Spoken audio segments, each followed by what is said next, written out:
Bismillahirrahmanirrahim. Barlıq hamd sana Cenab-ı Allah'a bolsun. Şunaqla Peygamberimizge, ail tavabatlarga ve onunğa taki kıyametkiçe ergeçkenlerge durut salamlar bolsun. Namazning başta 50 vaqt faraz qilinib, keyin 5 vaqtga yengiltilganligi haqida kelgan Isra Miraj kechasi bo'lgan voqealiklar to'g'risidagi hadislar Anas radhiyallohu anhu orqali Abu Zar va Malik ibn Sa'sa'a radhiyallohu anhudan Sahihul Buxoriy, Sahihul Muslim va boshqa sunan kitoblarida rivoyat qilingan sahih hadislardir. Sahih bo'lgandimi, eng yuqori darajadagi sahih hadislardir.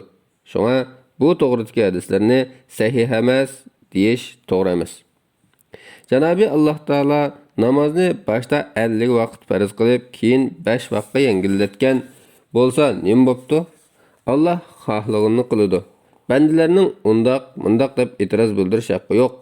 Uning ustiga biror hadisni to'g'ri yoki to'g'ri emas deb hukm qilib ayiradiganlar kelmas kishilar emas, balki hadisshunoslardir.